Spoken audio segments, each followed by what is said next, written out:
Hello everyone, चलिए शुरू करते हैं ICI SPOM cost case studies. हमारी केस स्टडी 63 तक कंप्लीट हो गई है, तो हम केस स्टडी 64 करते हैं। H limited manufacture three products. The material cost, selling price and bottleneck resources details per unit are as follows. Selling price, material and other variable cost, bottleneck resources, time. यहाँ पे दे रखा है budget factory cost for the period are $2 lakh and bottleneck resources time is available 1,25,000 minutes per period. तो company ने adopt करा throughput accounting. हमें product rank करने हैं accounting as a product return per minute. Which of the following is true regarding ranking of the product as per product return per minute.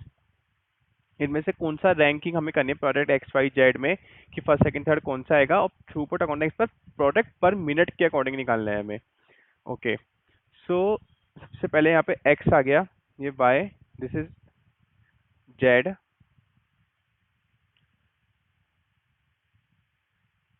अब just think कि यहाँ पे selling price कितना है।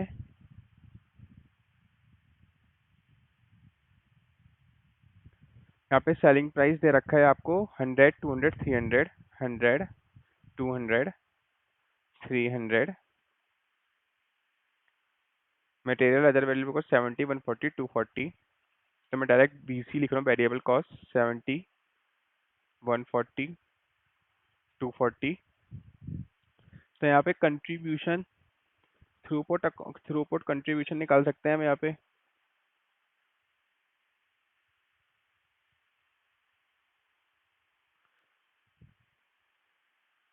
Selling price मैंने variable cost, तो यहाँ पे हमारा थ्रूपुट कंट्रीब्यूशन आ गया।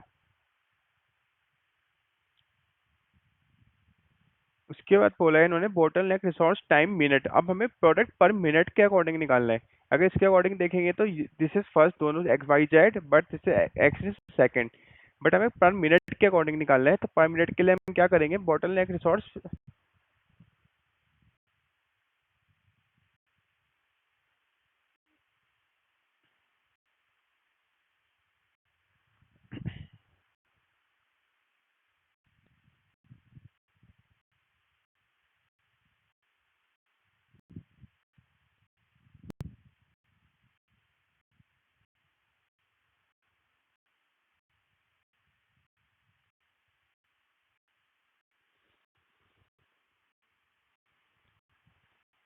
मिनट। अगर बोटल नेक टाइम कितना दे रखा है, 15, 15, 20, 15, 15, 20। अगर हम कंट्रीब्यूशन पर मिनट निकालते हैं इसमें, अब contribution per minute, throughput contribution divide by 15,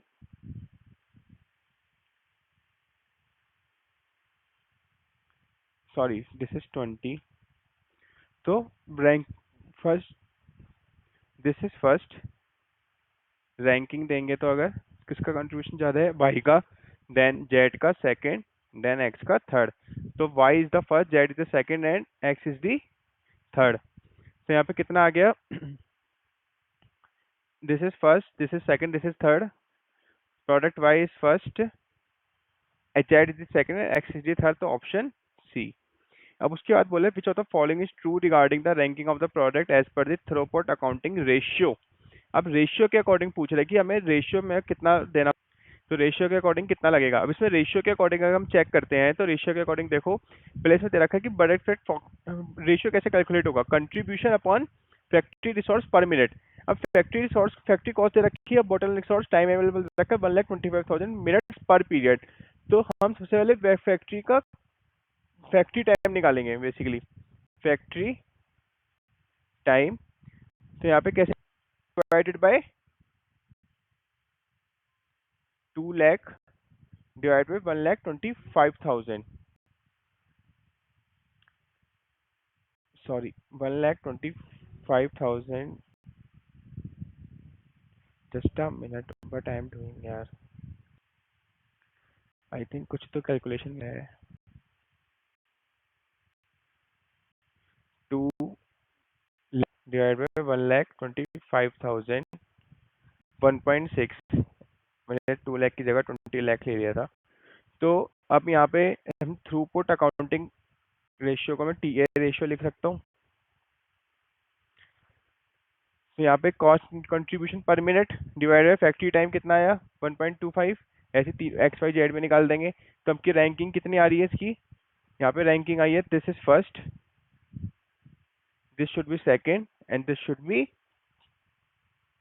third. तो यहाँ पे कितना आ गया, वाई का फर्स्ट, जेड का सेकेंड एंड एक्स का थर्ड, फर्स्ट सेकेंड थर्ड। तो रैंकिंग यहाँ पे अभी भी सेम आंसर ही है थ्रूपुट अकाउंटिंग रेशियो के अकॉर्डिंग देखते हैं। तो थ्रूपुट अकाउंटिंग रेशियो में कितना आ रहा है, प्रोडक्ट वाई में फर्स्ट, प्रोडक्ट जेड में सेकंड, प्रोडक्ट एक्स में थर्ड। तो option C.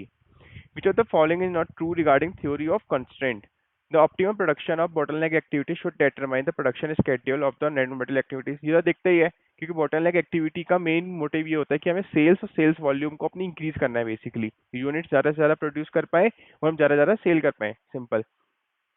The workers of the non-banking activities should be motivated to improve their productivity.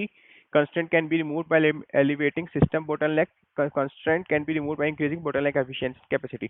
अब सी और डी तो दोनों bottleneck की काइंड ऑफ बेनिफिट्स हो गए। जब bottleneck इंप्रूव करेंगे कंस्ट्रेंट रिमूव होंगे, bottleneck एफिशिएंसी इंप्रूव होगी तो हमारा कंस्ट्रेंट जितने भी है वो सब इंप्रूव हो सकते हैं। तो ये सारी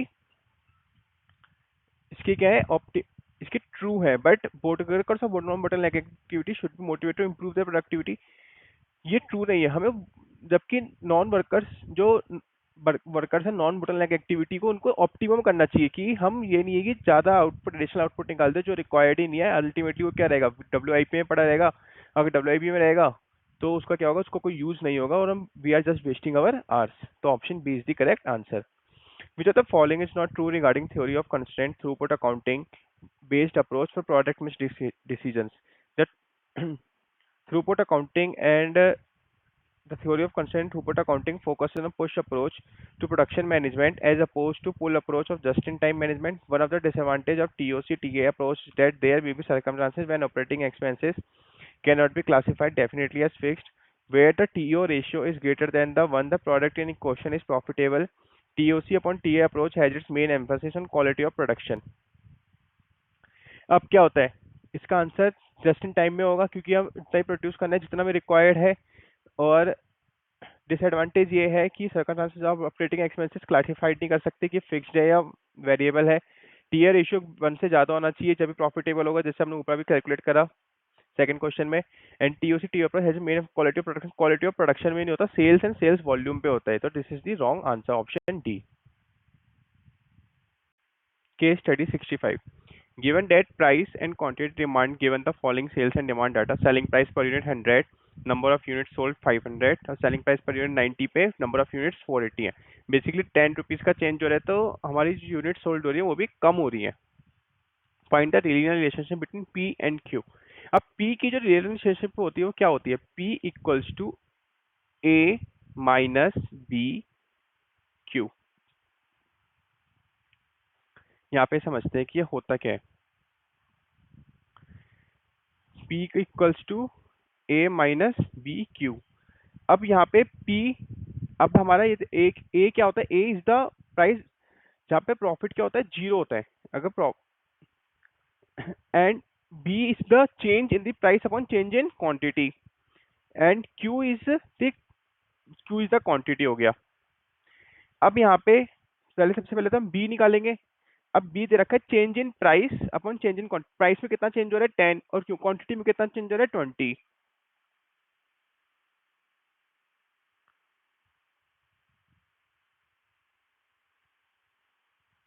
तो यहाँ पे प्राइस अगर बी कैलकुलेट करते हैं हम लोग तो बी का फॉर्मूला क्या होगा, 10 डिवाइड बाई 20 दैट इज 0.5, क्योंकि 10 change in price upon change in quantity 10 upon 20 हो गया। अब हमें बोल रहा है कि इसकी लीनियर रिलेशनशिप क्या बनेगी। अब हमें पी पता है 100 है, क्वांटिटी पता है 500 है। अगर मैं इस इक्वेशन में पुट कर दूंगा सॉरी, तो can be calculate A, P कितना है हमारे पास 100, ए हमें कैलकुलेट करना है। अब B Q 0.5 into 250 A minus 125,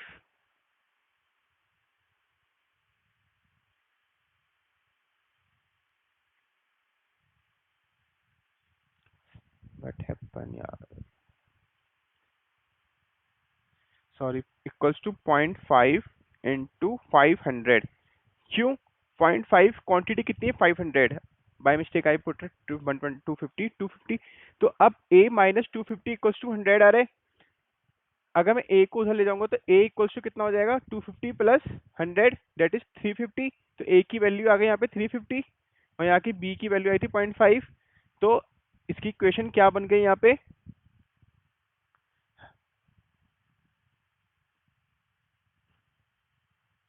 350 minus 0.5 Q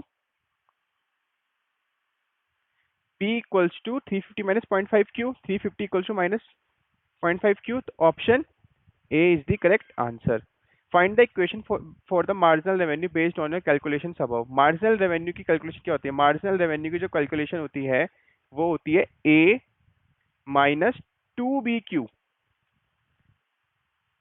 A minus 2BQ। अब यहाँ पे 2B कितना हो जाएगा? जब B 0.5 है 2B कितना हो गया 1 और 1Q। तो बेसिकली यहाँ पे क्या इक्वेशन हो गई A माइनस 1Q। तो मैं इसको A माइनस Q लिख सकता हूँ क्योंकि 1 तो यहाँ पे हम अलग से शो करते नहीं है A माइनस क्यू। अब मार्जिनल रेवेन्यू A कितना है हमारे पास ऑलरेडी 350 तो 350 माइनस क्यू 350 माइनस क्यू तो option A। What is the volume of sales production when it is given that profit is maximum when its marginal cost is 150 rupees per unit? अब marginal cost equals जो marginal cost होती है ना marginal cost equals to marginal revenue और marginal revenue equals to marginal cost whatever it is. ठीक है अब यहाँ पे लिखा हुआ है 150 रुपीज पर यूनिट तो marginal cost equals to marginal revenue.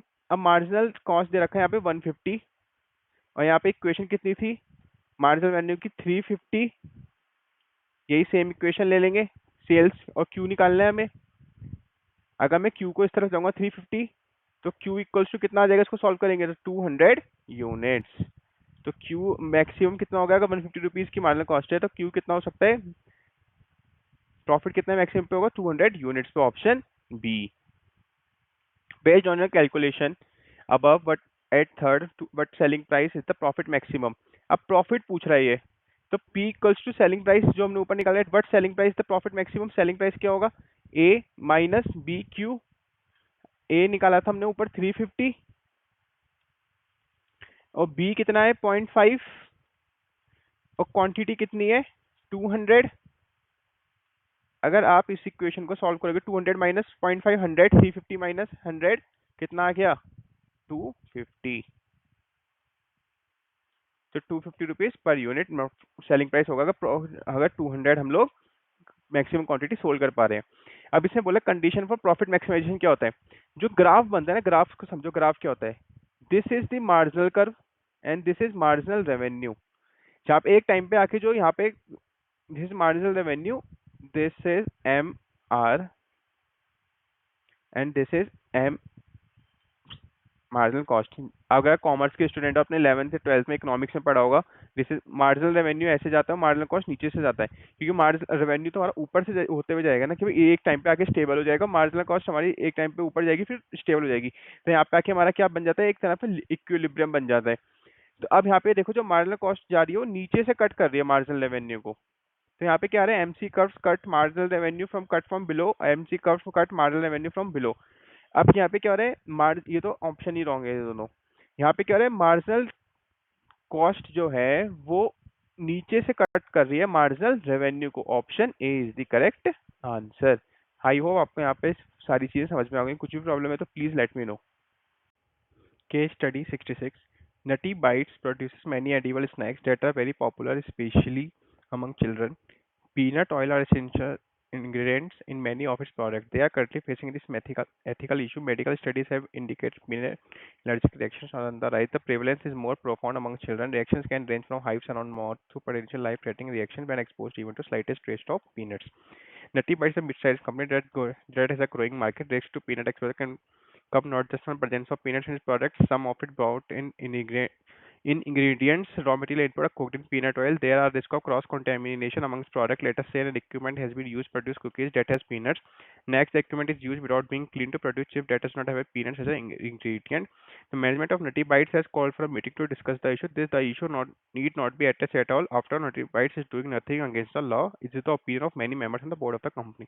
तो बेसिकली नट्टी बाइट्स प्रोड्यूस करती है स्नैक्स, एडिबल स्नैक्स वगैरह, उसमें जो पीनट्स है वो एलर्जिक रिएक्शन देता है, बट नट्टी बाइट्स ही कहती है कि हम कुछ भी गलत नहीं कर रहे, अगेंस्ट के लॉ नहीं है, और ये सभी मेंबर्स जितने भी बोर्ड के मेंबर हैं सबका यही कहना है. ठीक है, let's study the questions. Would you agree with the opinion, popular opinion with the management of Nutty Bites that the issue need not be addressed at all after all Nutty Bites is doing nothing against the law?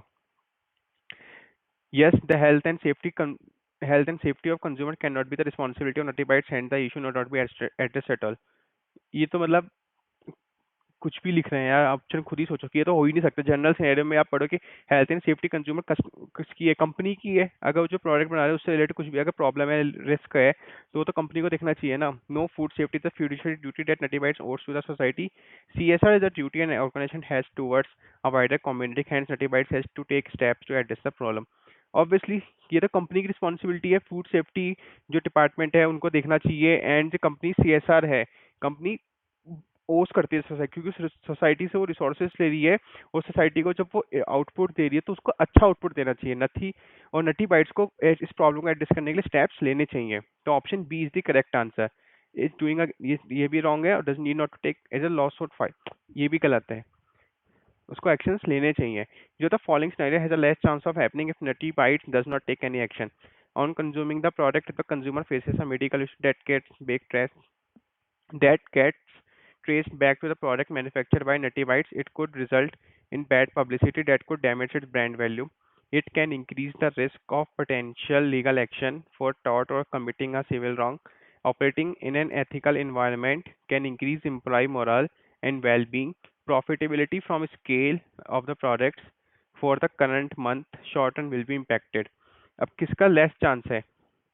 जो on consuming the product, if the consumer face a medical issue that gets break to manufacture by Nutty Bites, it could be bad publicity. अगर वो product में problem है और किसी को कुछ medical problem हो जाती है तो उसके लिए बैड पब्लिसिटी होगी. That is correct. It can increase the risk of potential legal action. Correct. Operating in ethical environment can increase employee morale and wellbeing. Employee morale, अगर एथिकल इन्वायरमेंट में operate करेंगे तो एम्प्लॉय मोरल भी बढ़ा, wellbeing भी बढ़ेगी. Employ को लगेगा कि मैं अच्छी कंपनी में काम कर रहा हूँ और सोसाइटी के लिए भी सर्व कर रहा हूँ. Profitability of sale of products will be impacted. Profitability long run में इम्पैक्ट करेगी, क्योंकि क्या होगा, अगर प्रोडक्ट वो सही नहीं करा इन्होंने तो इसके लेस चांसेस है प्रॉफिटेबिलिटी को इम्पैक्ट पड़ेगी. क्यों? क्योंकि अगर उन्होंने अपने प्रोडक्ट सही कर लिया तो प्रॉफिटेबिलिटी उनकी इंक्रीज होगी और लॉन्ग रन में उनको फायदा मिलेगा. तो शॉर्ट रन में कोई इम्पैक्ट नहीं पड़ेगा, देयर आर लेस चांसेस. तो option D is the correct answer. Which is not a non financial consideration. Basically कौन सा फाइनेंशियल कंसिडरेशन है इसमें? Not a non financial condition का मतलब financial consideration while considering any potential responses to address the health and safety issue. Disclosure about the presence of peanuts on its packaging labeling, machine sanitization to remove traces of peanut oil, increase in selling prices of product to recoup the cost of making proposed changes, audit of upstream supply chain to get information of which about in ingredients, raw material input are cooked in peanut oil. Disclosure about the presence of peanut, machine sanitization और audit of upstream supply chain. ये क्या है, सब non financial consideration है. But increase in selling price का product, अगर selling price increase करेंगे तो हमारा रेवेन्यू इंक्रीज होगा. रेवेन्यू इंक्रीज होगा तो it is a financial consideration, not a non financial consideration. तो option C is the correct answer. Case study 67. A company makes a single product with the following details. कुछ current scenario रखा है और proposed situation है. The company has begun activity-based costing of fixed costs and has presently identified two cost types: production runs and engineering hours. Production runs and engineering hours में activity based costing apply करिए. Total current fixed cost 97,000 है, but after the above ABC analysis, production runs and engineering runs 75,000 remaining fixed cost yet to be analyzed. मतलब पहले जो total cost लगती थी including production runs and engineering runs 97,000 है, but above ABC analysis के बाद जो production runs engineering and हटा के जो 75,000 remaining fixed cost are yet to be, मतलब 75,000 की cost plus total fixed cost proposed situation कितनी होगी 75,000 प्लस जो भी इंजीनियरिंग की कॉस्ट लग रही है, कॉस्ट पर सेटअप लग रही है. तो अब changes for next production period for the same volume of output same है. Given the information our compute the number of chapters which will also be the number of production runs after a proposed change. number of production runs कितने हो जाएंगे, number of setups कितने आएंगे, sorry अभी present number of setups है 40 और production units पर run कितने होते हैं 1000, मतलब टोटल वॉल्यूम कितना हो गया फिर 1000 इंटू 40, 40,000 का आउटपुट हो गया। अब ये बोल रहा है कि 2000 हम यहाँ पे 2000 प्रोडक्शन यूनिट्स पर बैच पे होंगे रन होंगी, तो अगर 40,000 का आउटपुट है डिवाइड बाय 2000 तो सेटअप कितने हो गए 20 सेटअप, हाफ हो गया basically, double batch double production हुआ तो सेटअप कितने हो जाएंगे हाफ हो जाएंगे, 20 production run, option A. Based on the calculation one above but the total setup cost कितनी होगी 270 रुपीज कॉस्ट पर सेटअप है इनटू 270 कितना हो गया 5400, option A. What is the break even point in the current scenario, break even point क्या होगा current scenario में, break even point कैसे निकालेंगे, fixed cost upon contribution per unit. Fixed cost कितनी बोलिए करंट सिनेरियो में 97,000, अब हमारा कंट्रीब्यूशन पर यूनिट कितना आ रहा है, सेलिंग प्राइस है 10, डायरेक्ट कॉस्ट 5 और तो कुछ कॉस्ट है नहीं, 10 माइनस 5 रुपीज तो डिवाइडेड बाय 5 कितना आ गया 19,400 break even point 400 units, option C. What is the break even point in the proposed scenario, proposed scenario में हमारी टोटल कॉस्ट कितनी हो गई, एक तो 75,000, अब इसने बोला है कि हमारी जो कॉस्ट पर सेटअप है वो कितनी आई थी 5400, अब उसके बाद इंजीनियरिंग कॉस्ट भी यहाँ पे प्रोडक्शन पीरियड में कम हुई है क्योंकि पहले 600 लग रही थी क्योंकि सेटअप ज्यादा थे, अब प्रोडक्शन पीरियड कितना हो रहा है कम हो रहा है, कम का मतलब है कि हमारे बैचेस कम हो रहे हैं, तो हमारे इंजीनियरिंग आर्ट्स प्रोडक्शन पीरियड कितना लग रहा है 460, तो 460 इंटू 10 4600 प्लस 5400, 5400 क्या हो गया आपकी सेटअप कॉस्ट, टोटल 10,000 प्लस 75,000 जो कॉस्ट अभी एनालाइज उन्होंने करी नहीं है, टोटल कॉस्ट कितनी आ गई 85,000। अब 85,000 को डिवाइड बाय कंट्रीब्यूशन सेम है यहाँ पे, तो 17,000 कितना हो गया प्रपोज सिचुएशन में break even point 17,000 units, option D. The break even point in the proposed scenario will be achieved in, अभी बोल रहे हैं ब्रेक इवन पॉइंट हमें कौन से बैच में अचीव होगा, टोटल कॉस्ट कितनी है 85,000, अब हमारी यूनिट्स कितनी आ रही है एक ब्रेक इवन पॉइंट की 17,000, तो 17,000 यूनिट्स कब मिल रही है,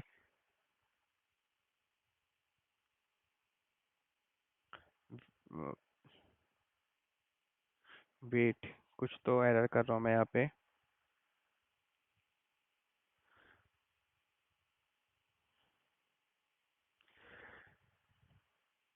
अब ये देखो कि 17,000 यूनिट्स निकल रही है, एक ब्रेक इवन पॉइंट है 17,000 यूनिट्स, लेकिन एक बैच में कितनी यूनिट्स आ रही है 2,000 यूनिट्स, तो बैच इसका निकाल लेना 17,000 ब्रेक इवन पॉइंट और एक बैच में कितनी यूनिट्स है 2,000 यूनिट्स, तो कितना आ गया 8.5 बैच, मतलब जब आपका 9th बैच रन हो रहा होगा उसके बीच में हमारी जो यूनिट्स होंगी वो प्रपोज यूनिट्स अचीव हो चुकी होंगी, तो 9th batch, option B. But do you infer from the above case scenario? Activity based costing show that while cost may be fixed with respect to volume, they are not be fixed with respect to other cost driver. Correct. Volume के हिसाब से कुछ fix है, लेकिन अगर हम production के हिसाब से देखें, इंजीनियरिंग आर्ट्स के हिसाब से देखें, इट इज नॉट फिक्स्ड, क्योंकि प्रपोज्ड के हिसाब से जो दोनों कॉस्ट थी वो कम हो गई। Analysing cost using cost driver can open up opportunity to save cost, yes ABC की वजह से हमारा 97,000 कॉस्ट लग रही थी, अब 85,000 लग रही है, तो कितनी सेव होगी 12,000 रुपीज कॉस्ट सेव हो गई। It might be advisable to analyse the balance और 75,000 फिक्स्ड कॉस्ट, यस जो भी 75,000 लग रही हो सकता है हम इसको भी रिड्यूस कर पाए, तो हम इसको भी एनालाइज करना चाहिए। A lower break even point after proposed changes increases the chances of being profitable, जितना लोअर ब्रेक इवन पॉइंट होगा और प्रपोज चेंजेस के बाद उससे क्या होगा हमारे प्रॉफिटेबल के चांसेस बढ़ जाएंगे, क्योंकि एक ब्रेक इवन मिला उसके ऊपर जितना भी प्रोडक्शन करेंगे तो हमारा वो प्रॉफिटेबल है, तो सारे ऑप्शन इसमें करेक्ट है, first second third fourth, option D. Given the above case scenario, if the management implements that proposed changes in the production, which among these will be a concern that the management needs to pay attention? किस पे देना चाहिए attention? Setup time production runs reduces due to the proposed change in production. Doubling the back size can lead to risk of machine downtime and more repairs. Break-even point has reduced due to the proposed change in production. Engineering hours required for production runs reduces due to proposed change in production. अब क्या होगा अगर हम batch size ज्यादा निकालेंगे, जब machinery की होगी ज्यादा चलेगी, मशीन जब ज्यादा चलेगी तो डाउन टाइम होगा, और डाउन टाइम होगा तो मोर रिपेयर्स और मेंटेनेंस करानी पड़ेगी, तो उसका खर्चा बढ़ेगा, तो ये सब चीजें भी हमें कंसर्न है, ये चीजें भी ध्यान में कंसिडर हमें करनी चाहिए, तो option B is the correct answer. हम यहाँ पे शुरू करेंगे केस स्टडी 70, 68 और 69 केस स्टडी। ये केस स्टडी 1 और 2 से रिलेटेड है। उसमें जो सब्सक्रिप्शन मॉडल है, कौन सा मॉडल यूज कर रही है कंपनी, बिल्कुल सेम उसी से रिलेटेड है। तो आप मेरी जो पहली वीडियो उससे जाके देखो, कुछ भी प्रॉब्लम है 68 69 से रिलेटेड मेरे को बताओ, कमेंट में इसके आंसर भी करो। कुछ भी प्रॉब्लम आता है लेट अस नो, क्योंकि बच्चे जो कुछ लास्ट स्टेज स्टडी में जिसने होमवर्क करा था उसने मेरे को पूछा कि सर ये डाउट आ रहा है। मेरा नाम अनिरुद्ध है, कॉल मी अनिरुद्ध। उन्होंने मुझसे पूछा अनिरुद्ध ये प्रॉब्लम आ रहा है तो प्लीज लेट अस नो। मैंने उनके साथ कनेक्ट करा, बताया उनको, तो easily you can solve it. Because कोई ऐसा प्रॉब्लम नहीं कि जो हमने पहले नहीं करी हुई है, फिर से वो रिपीटेटिव है, इसलिए मैंने आपको वो होमवर्क में दिया। 68 69 आर 68 एंड 69। यहाँ पे थोड़ा सा राइटिंग देख लेना यार, अब इतना होमवर्क। ठीक है। Case study 70। DG is a consumer goods multinational company well known for its personal health care and hygiene products. It manages world famous brand for its product ranging from baby care, fabric care, home care, personal hygiene, skin care products. Traditionally dependent on its internal research and development team for innovation of new products. Over the years, however, with the increasing competition, the research was giving lesser payoffs. In the year 2000, its then CEO Mr. DKG saw that DG cannot meet its growth target by spending more on R&D with lesser payoffs. Therefore, the connect and develop model was adopted, partially opening up the research and development of products to export from outside. तो हम match the following करना है। Converting ideas into viral products, platform that connect PNG to expert talent pool, grow by creating new and better and cheaper products, improving impact of R&D spent by bridging internal R&D with external expertise. सबसे पहले ये पढ़ते हैं, improving impact of R&D spend by bridging internal R&D with external expertise. मतलब इसमें ये बोल रहा है कि जो R&D स्पेंड है उसको इम्प्रूव करो, बेसिकली अपने खर्चे को कम करो, क्योंकि यहाँ पे भी बोल रहे हैं कि R&D with lesser and lesser payoffs. तो आपका यहाँ पे अपने खर्चे कम करोगे तो आपका इम्पैक्ट इंटरनली सही पड़ेगा, और एक्सटर्नल की एक्सपर्टीज लो। तो बेसिकली क्या कर रहे हैं यहाँ पे, कॉस्ट स्ट्रक्चर। तो फोर्थ का बी, तो फोर्थ का बी किस में है, इस वाले में। फोर्थ का बी सेकंड वाले में, आपको कुछ और देखने की जरूरत ही नहीं है। फोर्थ का बी हमें सही लग रहा है तो सारे ऑप्शन यहाँ पे करेक्ट है, और कोई फोर्थ का बी है ही नहीं तो ऑप्शन बी डायरेक्ट क्लिक कर सकते हैं। ये आंसर है जल्दी से जल्दी आपको क्वेश्चन सॉल्व करने का। एक भी क्वेश्चन उसमें समझ में आए, एक तो ऐसा होगा ना जब आपको समझ में आएगा, फिर लग रहा है कि आपको दूसरा भी और फोर्थ के बी किसी और में भी दे रखा होता, फिर आप एक और चेक करते कि आपको लग रहा है कि हाँ ये सॉल्व हो रहा है, फिर आप उसको टिक कर देते, हाँ भी ये थर्ड का, फॉर एग्जाम्पल थर्ड का सी मिलता है, थर्ड का डी है, थर्ड का डी किसी और में है नहीं, तो direct you can check it कि हाँ ऑप्शन बी इसका करेक्ट आंसर है। अब हमें डायरेक्ट ही मिल गया कि फोर्थ का बी कोई और है नहीं, तो फोर्थ का B is the correct answer. Which type of approach has DG taken for developing a sustainable business model? Open innovation, sharing economy, closed loop production, social enterprise. तो इसका आगे पढ़ना पड़ेगा हमें case study. Therefore, the connect and develop model was adopted partially, opening up research and development of product to experts from outside. While the core team of research and infrastructure would be in place, DG would also collaborate with external scientists, entrepreneurs, suppliers, universities to create new and better, cheaper products. Though the internet, they partner with platforms such as Innocentives. This is the connect part of the program using proven technologies, package and product while ideas that viable ideas would then be assessed for improvement, scaling up marketing. This is the develop part of the program. तो basically उन्होंने क्या करा, हर किसी के सिर्फ collaborate करा, किसके साथ, साइंटिस्ट के, एंटरप्रेन्योर, सप्लायर्स के साथ, यूनिवर्सिटीज के साथ, जिससे बेटर और न्यूअर और इकोनॉमिकल प्रोडक्ट बनाए, चीपर प्रोडक्ट बना पाए। तो क्या है, open innovation, sharing economy, close loop production, social enterprise, benefit corporation. It is open innovation.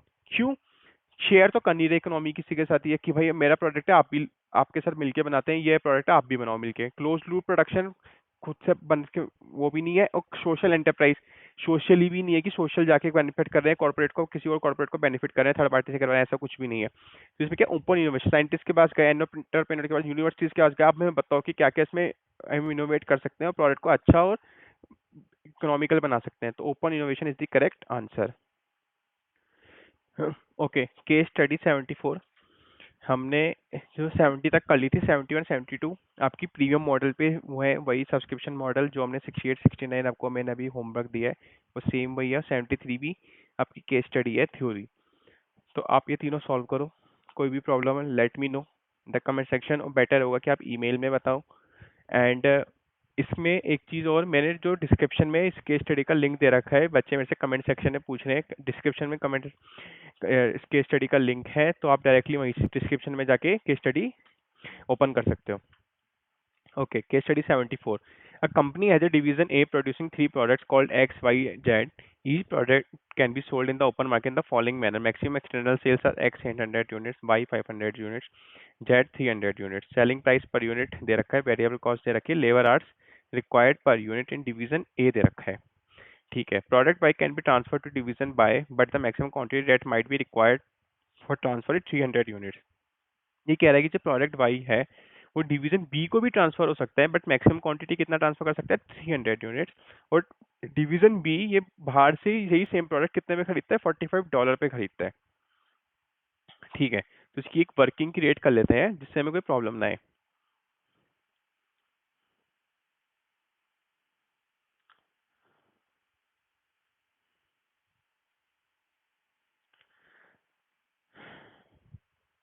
This is X, product X, this is Y, this is Z.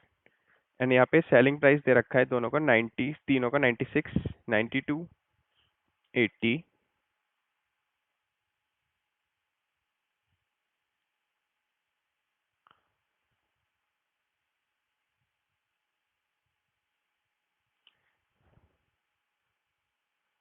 Selling price हो गया, variable cost हो गई 33, 24, 28.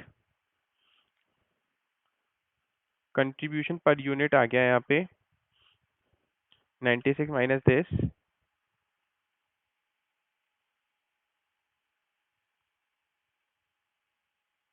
Contribution per unit 90, 63, 68, 52.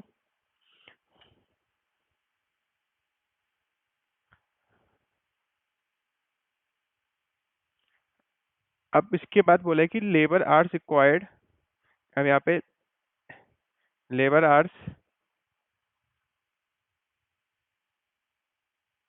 जो labour hours लग रहे हैं यहाँ पे 684. लेबर आवर्स कितने हैं, 684. A product Y can be transferred to division B, but the maximum quantity that might be required for transfer is 300 units of Y.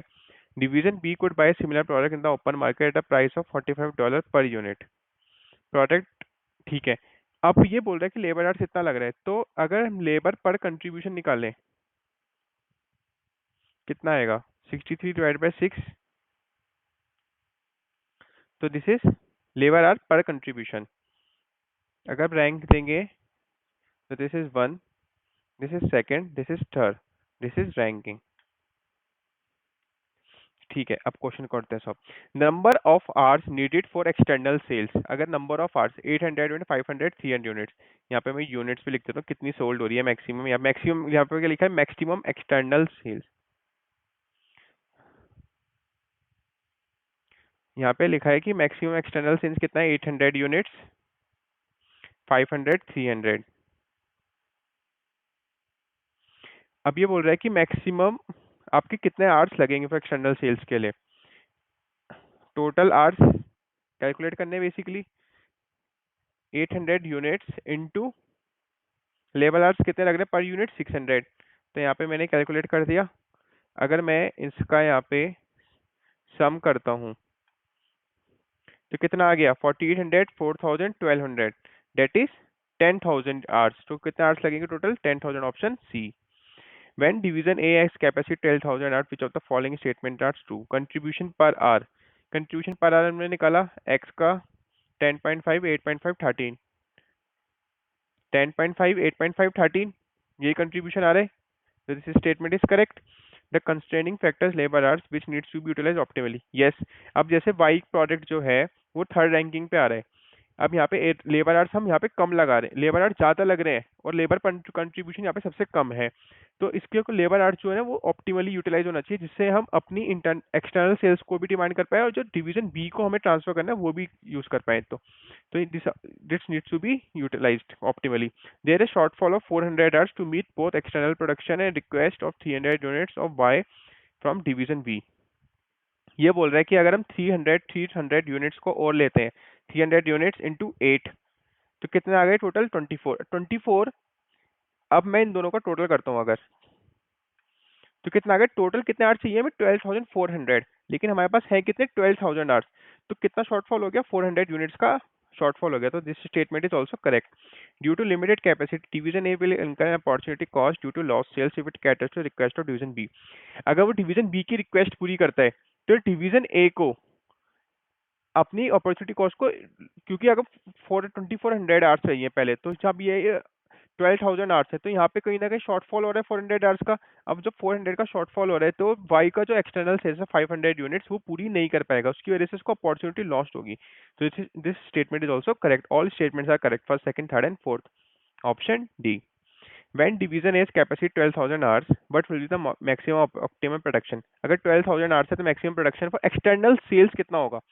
जब एक्सटर्नल सेल्स का इसने खुद ही बोला है कि मैक्सिमम एक्सटर्नल सेल्स 800, 500, 300 यूनिट्स, और तीनों कितना टाइम दे रहे हैं 10,000 आवर्स, तो मतलब तीनों की क्वांटिटी हम कितना मैक्सिमम आउटपुट जनरेट कर सकते हैं, तो 800, 500, 300, option A is the correct answer.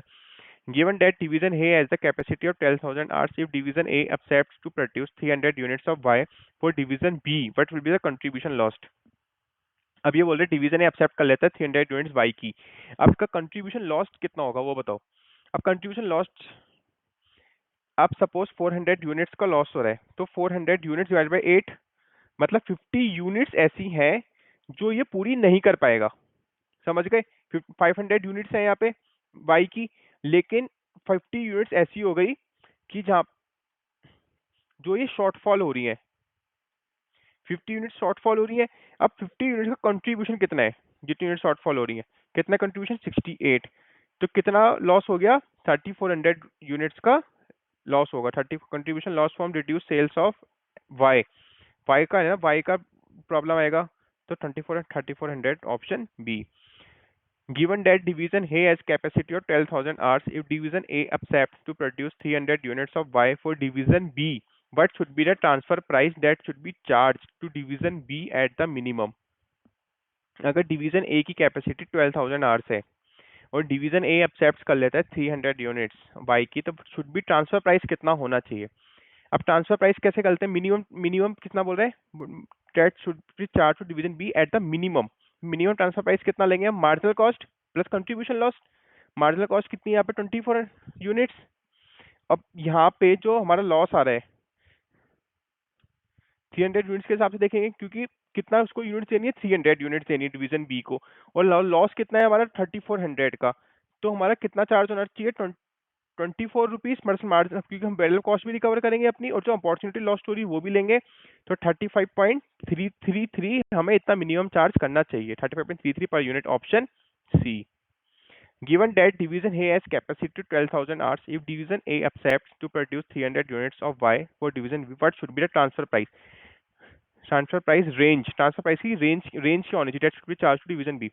अब ये बोल रहा है कि हमें मिनिमम कितना चार्ज कर रहे हैं, 35.33, और डिवीजन बी ये भी बोल रहा है कि वो ओपन मार्केट से सेम प्रोडक्ट $45 पर यूनिट में ले रहा है, तो मैक्सिमम कितना हो गया 45 और मिनिमम कितना हो गया 35, तो मतलब 35.33 से 45 की रेंज में वो चार्ज कर सकता है। अगर 35 चार्ज करता है, उसकी जो मार्जिनल कॉस्ट है प्लस जो अपॉर्चुनिटी लॉस्ट है वो रिकवर कर लेगा, बट 45 अगर चार्ज करेगा, ये 35 या 45 के बीच में चार्ज करेगा, तो उसको कुछ प्रॉफिट भी होगा उसमें, तो option C is the correct answer, जहाँ पे अपना ये profit, this is the range जो डिवीजन ए चार्ज कर सकता है फ्रॉम डिवीजन बी से। अब यहाँ पे फिर से case study 75, company as division A, same case study दे रखी है, ठीक है। नंबर ऑफ आवर्स, ये तो वही 10,000 आवर्स हो जाएंगे, option B. When division has capacity of 8,000 hours, which of the following statements are true? ये आप आंसर खुद करोगे, मैं आपको यहाँ पे सॉल्व करके दिखाता हूँ। When division A has capacity of 8,000 hours, अब पिछली केस स्टडी में क्या था 12,000 आवर्स था उसकी कैपेसिटी, अब यहाँ पे 8,000 आवर्स है, but will be the optimum mix कितना होगा? अब ये कह रहा है कि यहाँ पे 10,000, ये सबको डिलीट कर दो, ये कह रहा है कि यहाँ पे आपके 8,000 आवर्स हैं टोटल, ठीक है। अब 8,000 आवर्स है तो ऑप्टिमम मिक्स क्या होगा? सबसे पहले आप किसको बनाओगे? दिस इज फर्स्ट, तो यहाँ पे 1200 आवर्स हो गए, दिस इज सेकंड 4800 आवर्स हो गए। अब यहाँ पे हमारा टोटल कितना हो गया? अगर हम खाली इसी का टोटल करते हैं 4800 प्लस 12,000 8,000 6,000, अब हमारे पास टोटल आवर्स कितने हैं? मैं यहाँ पे लिखता हूँ आवर्स अवेलेबल 8,000 और hours in Z and x, Z and x में कितने लग रहे हैं 6000, तो बैलेंस कितने बचे यहाँ पे 8000 माइनस 6000, 2000 आवर्स बैलेंस बचे यहाँ पे। अब 2000 आवर्स में 8, ये समझो 2000 आवर्स, और वाई को बनाने में कितने आवर्स लग रहे हैं एक प्रोडक्ट को 8, तो 250, तो मैक्सिमम कितना बना सकता है वाई का 250, और एक्स का 800 और जेड का 300। एक्स का 800, वाई का 250 यूनिट, जेड का 300 units, option C. Given that division A has capacity of 8000 hours, if division A accepts to produce 300 units of Y for division B, but with a contribution loss. अब ये कह रहा है कि division A की capacity 8000 hours है, लेकिन अगर डिवीजन ए एक्सेप्ट कर लेता है 300 यूनिट्स वाई की भी, तो अब कैसे बनेगा। अब यहाँ पे देखो, पहली बात तो ये डिवीजन 2000 आवर्स बच रहे हैं, उसमें से 250 बना पा रहे हैं, तो मतलब अगर डिवीजन बी की यूनिट से ले लेता है तो इसका मतलब ये है कि वो वाई की यूनिट्स तो कुछ प्रोड्यूस ही नहीं कर पाएगा बाहर के लिए, तो पूरा कितना लॉस हो गया, कंट्रीब्यूशन लॉस यहाँ से कैलकुलेट करते हैं।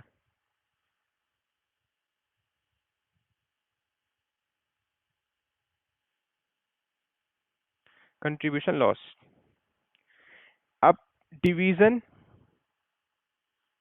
वाई का लॉस कितना हुआ, पहली बात तो 24, एक तो ये लॉस हुआ, ठीक है। इसको एक मिनट, अगर वो 500 यूनिट्स,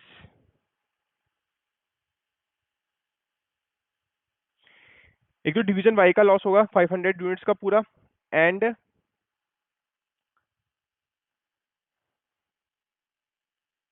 डिवीजन वाई का लॉस निकालो कितना 500 इंटू 68 पर यूनिट वो अर्न कर रहा था 34,000। अब डिवीजन एक्स का भी निकलेगा क्योंकि एक्स क्या सेकंड नंबर पे है, अब उसको 300 यूनिट्स बनानी है, तो उसको 250 तो वो बना पा रहा है, लेकिन अगर 300 यूनिट्स बनाने के लिए 50 यूनिट्स और चाहिए, 50 यूनिट्स बनाने के लिए कितना वो चाहिए, फॉर 50 यूनिट्स आवर्स कितने चाहिए, आवर्स रिक्वायर्ड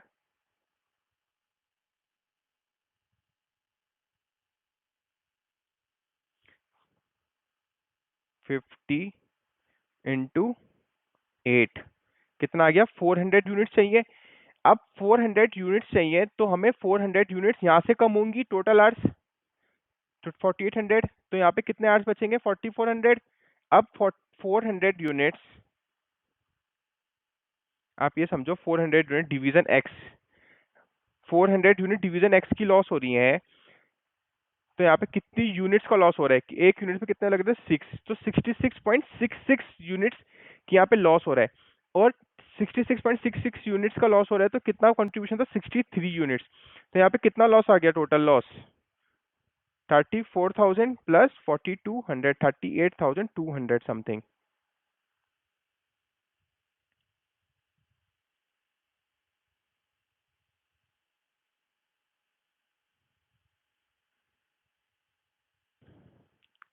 थोड़ा सा गलत कैलकुलेशन हो गई।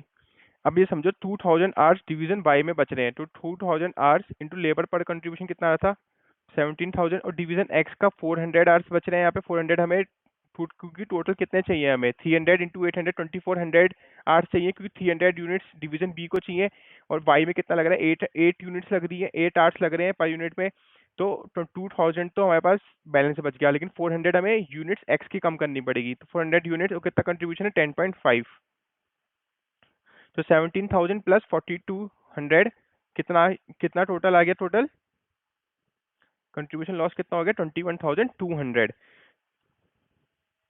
21,200, तो डिवीजन एक्स से कितना आ रहा है हमारा 17,000, और डिवीजन वाई से सॉरी 17,000, डिवीजन एक्स से कितना है 4200, डिवीजन वाई से 40, डिवीजन एक्स से 4200, option D is the correct answer. Given that division X shifts 8,000 hours, if division A accepts to produce 300 units for Y, what should be the transfer price? अब ये पूछा है transfer price कितना होना चाहिए।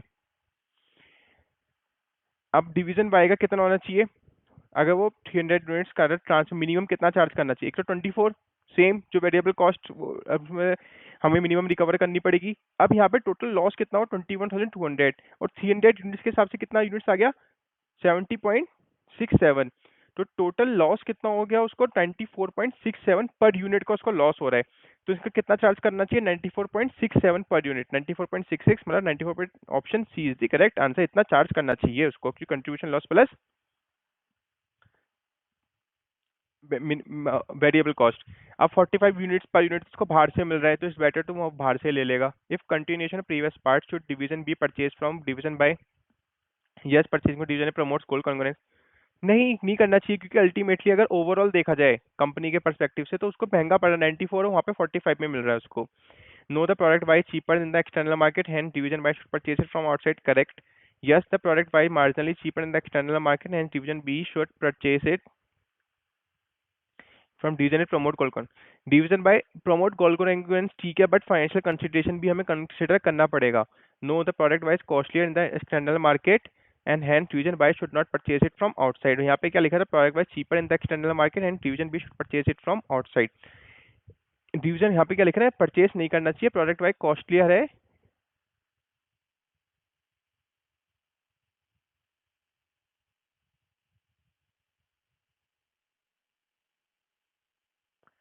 अच्छा previous part basically ये बोल रहा है कि previous case study. Oh this is regarding with previous case study.